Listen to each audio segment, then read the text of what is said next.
What is going on there, citizens of the Reject Nation? We are going to watch Tales of the Jedi Episode 3. Decided we were dividing these up because at first we were like, let's put it all in one go in one video. Finding more to talk about. It's been really enjoyable. And by we, I mean me and Michael Bay from Omni Media here today. What's going on there, Michael? How are you, buddy? Hanging in there, man. Hanging in there. It's really rough. excited to see where this next one goes, because, man, these have been so different already. These have been great. I really like the first one a lot, and I love the last one. So same. Let's see if it maintains that trajectory, or if it's going to be like an episode of Saturday Night Live, where they keep you hooked in the first couple, then you're like, it's getting rough now. But anyway, guys, leave a like. Use the Force to leave a like. When it doesn't take too much Force. And full-length watch-alongs where you sync it with your own copy. You know, we got to cut these up here over at our Patreon. Cover a bunch of stuff over there exclusively as well. Follow Michael B. Omni Media over on his YouTube channel. Fantastic reaction channel. Has amazing commentary. I really love everything he does. Watch so many of his videos. So make sure to do that. Let's get to it. Oh, by the way, the music's been amazing in these last two episodes. Yeah. I mentioned that. Yeah. Shoot. We need to make a note this time. Yeah. To say it again. More Dooku? Guess so. This one's called Injustice. You've been studying that tablet for a long time. Are the answers you need over Master Khatri's death in that file? Master Khatri. Some time has passed. He's got a beard now. We cannot involve ourselves in local political skirmishes unless requested by the Jedi High Council or Senate. Your devotion to rules is sometimes inspiring and sometimes maddening. Yeah. This is over. Choices. Oh, God. I don't know why that feels so foreboding. Is this when the real divide happens? This is an interesting pairing, though. Because you know Mace would have, on a dime, if he needed to, just murked Anakin.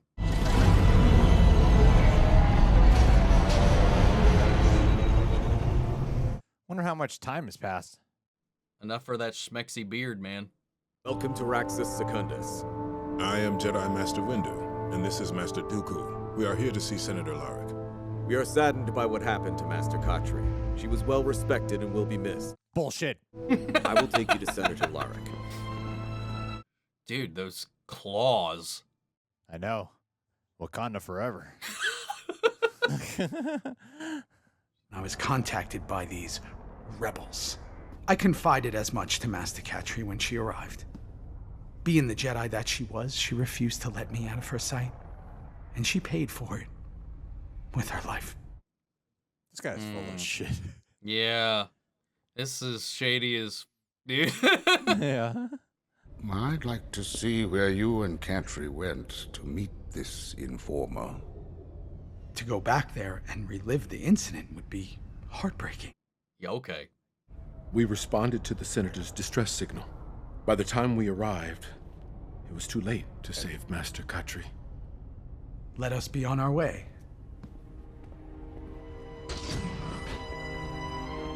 Senator looks like Abraham from The Walking Dead. Would you want Khatri to leave without finding out what happened to you? I would want her to follow protocol. Come on, Mace. You gotta have a little bit of heart in this.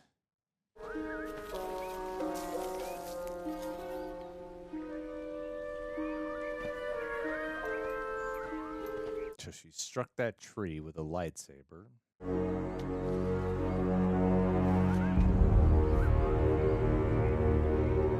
Something happened here. That looks like a blaster shot. Firing upon her immediately? From what I can remember, it was terrifying. There's like a noir quality to this episode. I was just thinking of like L.A. Noire, like the terrible lying some of those characters do. And getting a sense of that right now. Someone fired from the direction of the ship. For a Jedi to succumb to a surprise attack is rare. Unless that attack is from someone one would trust, like you. Ooh. Stand down. The guards killed her! Oh, man. oh. Huh. That I did not see coming. Yeah. No. Whoa. What the? Whoa. Whoa. Whoa. Whoa. Oh, they are ambushed. What the heck?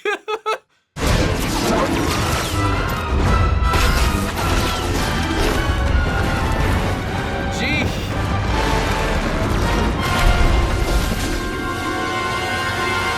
Murder them all. Ooh, dude. I love obstructed lightsabers, Yeah. man. Tell us what really happened. You and all of the Senate puppets will see a reckoning! No!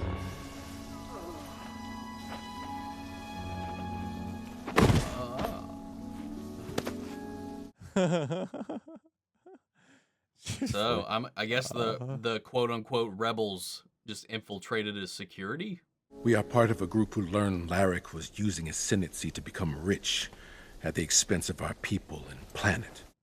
Okay. Okay. He was selling off our planet, piece by piece, all from his comfortable residence on faraway Coruscant. That goddamn Coruscant. Why didn't you take this to the proper authorities?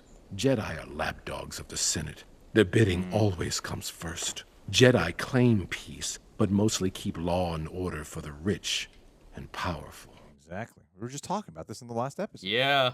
She would have listened. No, he Oh, agrees. he knows. He's like, yeah. What I've been thinking. I don't condone your methods, but you had every right to protect your planet. Make sure your people don't lose heart and evolve, Samaj. It is the only way you will truly have victory. Do you think the Jedi will truly keep peace if they continue to take everything the Senate says as law? We are guided by our council and not by politics, nor ego. Mace Windu trying to drop some little lessons in there. A little bit. There's a little bit of truth on both sides there, though. She was of the Force. It flowed with certainty through her.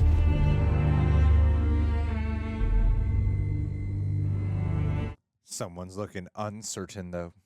I am told you will be presented with Master Cattry's council seats. I will. Oh, interesting. Is this something you knew was happening before we left for Raxus? Oh. Oh. You and I both were together when the mission was assigned. You decided to interfere in a way that led to a senator's death. I will speak to the council on your behalf. How kind of you, Oh. Master Jedi. This is cool. Just these little things chipping away.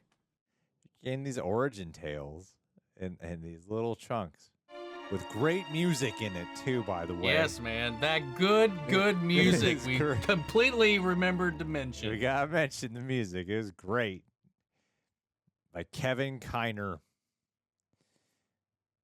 You know, what's really aiding these shorts is that they feel cinematic too, you know?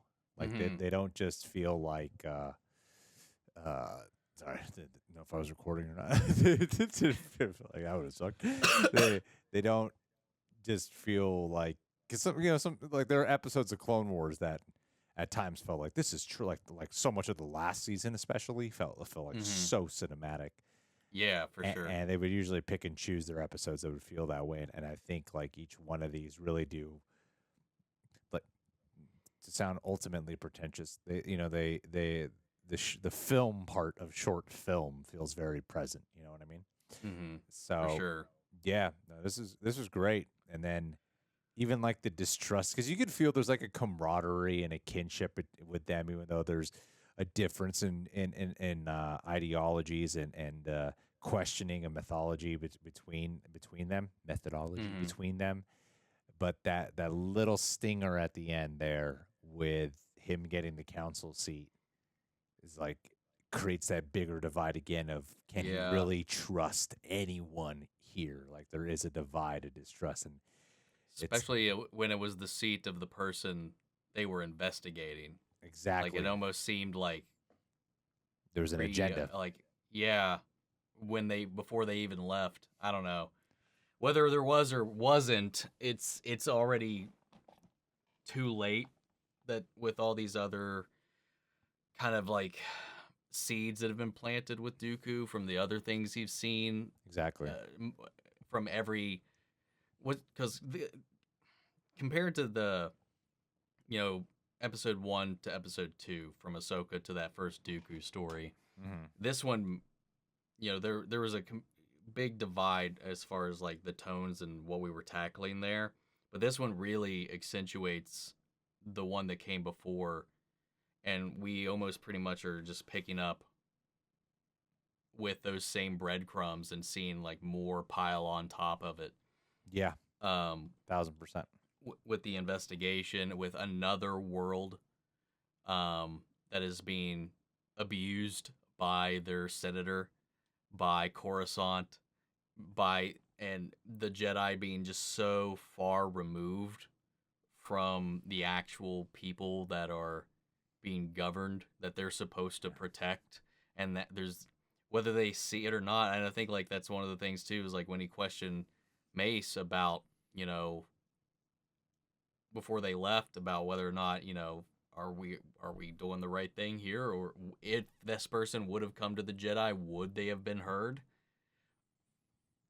I don't know, man, because it seems like they just like we've seen like later down the line, like they are so unaware of how far removed they are from the people that they just don't see it. And that's one of the things is like Dooku's constantly out here in these places, seeing all the different ways that the Jedi are kind of not doing what they're supposed to be doing, or at least not doing it as effectively as they should. I don't know. It's really interesting.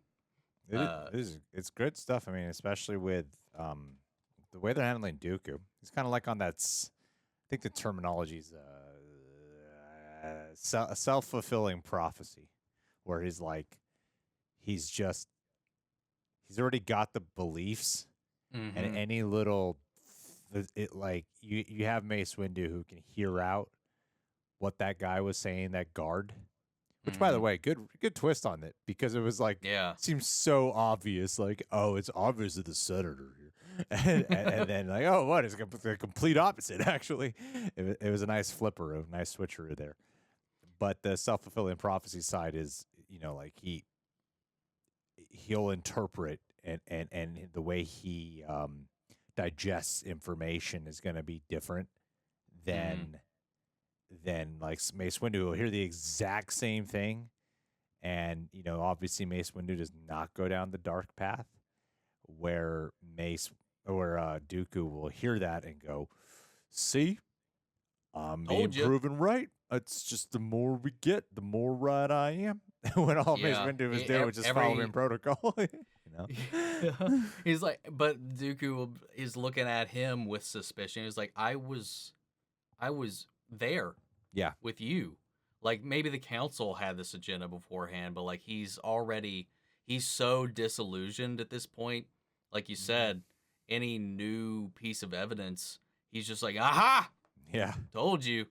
And now he's to the point where he's even distrusting somebody who is like, he even said it like when they went out there, is like your adherence to the rules is admirable and maddening. Yes. So like he already knows that, and by his own volition admits that Mace is, for better or for worse, committed to the creed itself. So, and Mace is one of the, even if he does fall under the veil of the dark side or whatever, like where, he can't see the forest through the trees because of what's been going on, his values aren't corrupted. Yeah. And to the point where even at the end of the episode, he's still looking at Mace and being like suspicious of him. Shows how much this is affecting him and his judgment. It's good stuff with good music. Great music. Great music throughout. All right, guys. Well, that's it for episode 3. Yeah, 3. Time to move on to episode 4. Been really enjoying this so far.